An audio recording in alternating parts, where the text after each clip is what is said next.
Bonjour et bienvenue à tous dans ce nouveau podcast. Avant de commencer, nous voudrions remercier les 2 personnes qui nous soutiennent sur Patreon, Christophe et Jenny. Votre soutien nous aide énormément. Si vous souhaitez vous aussi vous impliquer un peu plus dans la réalisation de ce podcast, il vous suffit de vous rendre sur patreon.com/lecoinducrime. Merci et on commence. Aujourd'hui, nous allons évoquer une affaire criminelle qui actuellement crée débat aux États-Unis. Brittany Smith est une jeune femme qui risque la prison à vie pour avoir tué l'homme qui l'a battue et violée chez elle. Alors qu'elle s'est simplement défendue pour sauver son honneur et sa vie, peut-on se retrouver accusé de meurtre alors que ce n'est que de la légitime défense ? Voici son histoire.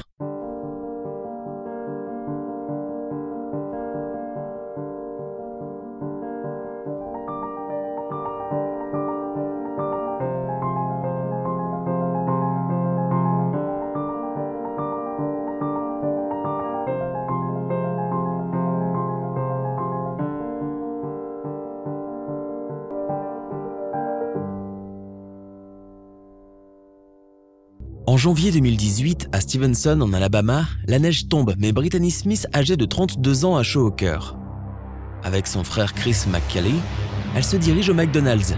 Elle veut faire la fête avec lui car elle vient de décrocher un boulot dans une entreprise de revêtement de sol. C'est un emploi stable qu'elle n'a pas eu depuis longtemps. En le décrochant, elle peut enfin avoir de quoi payer le loyer d'une maison de 4 chambres et prouver à l'assistance sociale qu'elle peut s'occuper de ses 4 enfants. Brittany a beaucoup souffert dans sa vie.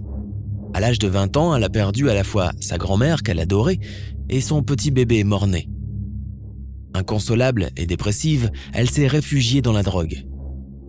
Droguée à la méthamphétamine, elle a passé des années d'errance où elle a connu la rue et la précarité. Elle a eu 4 enfants. En 2013, l'État a choisi de remettre la garde de ses 3 aînés à leur oncle Chris. Ce fut le déclic car très attachée à ses enfants, elle ne l'a pas supporté. À partir de ce moment-là, elle a tout fait pour s'en sortir et a décroché de la drogue. Brittany s'est battue longuement contre sa toxicomanie et après une période de bonne conduite, elle bénéficie maintenant du droit de visite pour les enfants. Avec le nouvel emploi, elle commence à espérer réunir ses enfants avec elle. Ce jour-là, sur le chemin du retour vers sa maison, dans la voiture de Chris, elle reçoit l'appel d'un certain Todd Smith, un ami qui fait l'élevage de pitbull à Jasper, dans le Tennessee. La veille, elle était allée chez lui pour récupérer un petit chiot fort beau qu'elle appela Athena. Todd lui demande de lui rendre service. Il s'est fâché avec son père et, comme il ne connaît personne d'autre qu'elle dans les parages et que la neige tombe épaisse et rapide, il est complètement gelé et frigorifié. Il a besoin qu'elle le dépanne pour ce soir, au nom de leur amitié. Brittany n'est pas vraiment enchantée, mais elle dit oui quand même et demande à Chris, son frère, d'aller le chercher. Elle dit à Todd qu'il peut dormir sur le canapé pour cette nuit. Après que Chris ait déposé Brittany et Todd chez elle, ils ont donné un bain à Athena, la chienne, et ont parlé de la méthamphétamine, cette drogue qui a envahi la région et qui a changé leur vie. Brittany a beaucoup souffert, mais maintenant elle est clean. Mais Todd, lui, avoue qu'il a encore des problèmes de ce côté-là. Brittany l'exhorte à se ressaisir s'il veut s'en sortir et commencer une nouvelle vie. Pendant cette discussion, tout ce qu'il y a de plus amical, elle remarque que le visage de Todd s'est durci d'un coup. Il change d'attitude et lui demande si elle pense qu'elle est meilleure que lui. Il se met à la traiter de chienne et lui donne un coup à la tête. Terrifiée, Brittany court se réfugier dans sa chambre qu'elle veut refermer sur elle, mais Todd a été plus rapide. Il l'attrape, la jette sur le lit et l'étrangle jusqu'à ce qu'elle s'évanouisse. À son réveil, elle se voit toute nue et elle a uriné sur elle-même. Todd est en train de la violer et ses mains sont serrées autour de sa gorge. Brittany essaie de se dégager, sanglotante. Elle le griffe si fort que certains de ses ongles sont arrachés. Todd la frappe et l'étouffe jusqu'à ce qu'elle s'évanouisse une 2e fois. Par la suite, Todd dit que si elle raconte à quelqu'un ce qui s'est passé, il n'hésitera pas à la tuer, ainsi que tous ceux qu'elle aimait, c'est-à-dire sa mère, son frère et ses enfants. Il les connaît tous puisqu'elle lui en a parlé. Il veut des cigarettes. Brittany, sous le choc, propose d'appeler quelqu'un pour les emmener au magasin car elle n'a pas de voiture. Elle appelle sa mère, Ramona McKelly, qui vit à proximité. Todd tient le téléphone pendant que Brittany parle. L'espace d'un instant, Ramona a pensé que sa fille a l'air étrange. Chris, le frère, arrive et les emmène dans une station-service locale. Brittany va chercher des cigarettes, tandis que Chris et Todd restent dans la voiture. Dans la lumière fluorescente, la caissière, Paige Painter, qui connaît Brittany, remarque ses cheveux emmêlés, ses ongles déchirés et son visage boursouflé. À voix basse, Brittany demande un morceau de papier. Elle écrit « Todd Smith » et dit qu'il l'a battue et violée. Elle ajoute qu'il a aussi l'intention de la tuer. Mais elle fait promettre à Painter de ne pas appeler la police. Quand Chris a de nouveau déposé Brittany et Todd à la maison, Brittany lui dit d'aller voir Painter. Chris, furieux, revient à la maison de sa sœur, muni de son revolver enregistré de calibre 22 qu'il garde toujours dans sa voiture.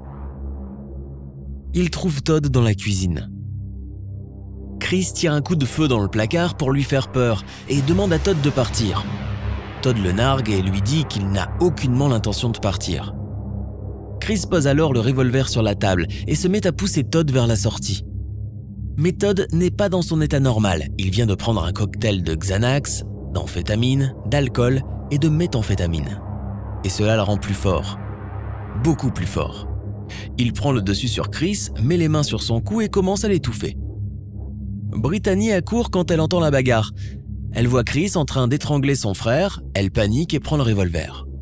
Elle hurle à Todd de laisser son frère tranquille, mais Todd n'écoute pas et continue d'étouffer Chris, disant qu'il les tuerait tous les deux. Brittany tire un coup de feu, il ne lâche toujours pas Chris. Elle tire encore 2 autres coups. Todd s'écroule par terre. Elle appelle le 911. Des policiers arrivent. Brittany raconte le viol et l'attaque de Chris. On lui fait passer les examens nécessaires après le viol, ce qui montre des ecchymoses sur le cou, les seins, les bras, les jambes et le bassin, des signes d'étranglement, des marques de morsure sur le cou et le menton et des sécrétions sur son cou et dans son vagin. Brittany dit qu'elle a été obligée de tirer sur Todd, sinon il l'aurait tué. Elle et Chris, mais apparemment la police ne la croit pas. 48 heures plus tard, on l'accuse de meurtre et on l'arrête. Sa caution est fixée à 100 000 $. Sa famille étant pauvre, elle ne peut pas payer, donc Brittany va rester en prison jusqu'au procès. En cas de condamnation, elle encourt une peine de 20 ans à perpétuité. Todd Smith a grandi à Jasper, Tennessee, siège du comté de Marion. Ses parents ont divorcé quand il était jeune et c'est au lycée qu'il a commencé à prendre de la drogue. Au début des années 2000, Todd se marie avec Paige Parker. Cette dernière dit que 2 semaines après leur mariage, il a commencé à devenir violent. Todd lui a cassé le nez, les côtes, la mâchoire et l'a mordu au visage. Elle a également été battue, violée et sodomisée pendant des années. Elle dit qu'elle sait ce que Brittany a traversé cette nuit-là parce qu'elle l'a vécu pendant des années elle-même. Todd a été accusé de violence domestique à 5 reprises, mais il n'est jamais allé en prison pour ces accusations. Même après que Paige ait demandé le divorce en 2003, la violence n'a pas pris fin. Elle a déclaré que Todd l'avait scotché sur une chaise et menacé de la jeter dans la rivière Tennessee. En 2004, elle a obtenu une ordonnance de protection. Après le divorce, Todd a continué d'être arrêté pour violence domestique, notamment à l'encontre d'une femme avec laquelle il avait eu un enfant. Les policiers connaissent bien Todd, car ils l'ont arrêté environ 80 fois. Une fois accusée de meurtre, Brittany est placée dans la prison du comté de Jackson, à Scottsboro. La plupart des détenus sont là pour des délits liés à la drogue. En prison, Brittany déclare que le personnel ne veut pas lui donner de Xanax qui lui a été prescrit pour anxiété. Les prisons peuvent interrompre la médication d'un détenu parfois parce qu'ils n'ont pas les médicaments en main ou parce qu'ils veulent qu'un détenu se désintoxique, en particulier un détenu comme Brittany qui a des antécédents de toxicomanie. Mais le retrait soudain des benzodiazépines tels que Xanax peut entraîner des crises de panique et des hallucinations et en quelques jours, Brittany fait une dépression nerveuse.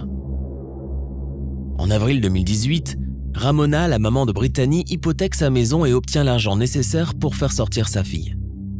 Brittany est libérée. Elle emménage chez sa mère et recommence à prendre ses médicaments contre l'anxiété. Chris aussi ne va pas bien. Il fait des cauchemars et hurle dans son sommeil. Son nom a été publié dans le journal local après la mort de Todd et maintenant il ne peut plus trouver de travail. Les rumeurs et les commérages vont bon train dans le voisinage et sur les réseaux sociaux et Brittany commence à recevoir des menaces de la part de la famille de Todd. Le tribunal nomme un avocat local de la défense pénale et des dommages corporels nommé James Meek, un ancien policier, pour défendre Brittany car elle ne peut pas se permettre d'engager un avocat. James Meek conseille à Brittany de plaider coupable d'homicide involontaire. La condamnation entraînerait une peine de 2 à 20 ans. Brittany refuse, lui disant qu'il ne fait aucun doute qu'elle a tiré sur Todd en état de légitime défense et elle lui demande d'entrer dans une défense « Stand Your Ground ». Le statut, qui a été introduit en Alabama en 2006, rend légal le recours à la force meurtrière pour se défendre contre les menaces ou les menaces perçues. Le procureur propose un accord à Brittany, une peine de 25 ans si elle plaide coupable, moins que ce à quoi elle pourrait s'attendre si elle est reconnue coupable de meurtre. Brittany refuse, elle est déterminée à revendiquer la légitime défense. En janvier dernier, l'audience Stand Your Ground de Brittany a eu lieu. Les arguments de la jeune femme n'ont malheureusement pas suffi à convaincre la juge Jennifer Holt. Selon elle, Brittany manque de crédibilité et il y a des incohérences avec son témoignage mais aussi avec les déclarations qu'elle a fournies à la police suite au meurtre. Le tribunal conclut que le témoignage de l'accusé au sujet de faits importants était en contradiction significative avec les preuves matérielles, les pièces à conviction et d'autres témoignages. Dans son ordonnance, la juge Holt a expliqué « Todd passait la nuit avec l'accusé, avec son consentement. L'accusé a eu de nombreuses occasions pour demander de l'aide. Elle aurait pu appeler la police. Elle aurait pu appeler le 911, mais elle ne l'a pas fait. » Le nouvel avocat de Brittany, Ron Smith, affirme que son équipe prévoit de faire appel de la décision devant la cour d'appel criminelle de l'Alabama. Si elle est reconnue coupable, Brittany se joindra aux innombrables femmes emprisonnées pour des actes de violence commis contre des hommes qu'elles ont accusés d'abus sexuels et de violences domestiques. Le procès pour meurtre de Brittany Smith est prévu pour le 10 février 2020. À suivre donc. Nous sommes à la fin de notre émission du jour. N'hésitez pas à écouter les autres émissions du podcast et à prendre 5 secondes pour nous laisser un 5 étoiles sur iTunes. C'est vraiment très important pour nous. Vous pouvez aussi vous abonner pour ne pas rater les prochains épisodes et nous suivre sur Facebook pour nous en proposer de nouveaux. Merci et à bientôt.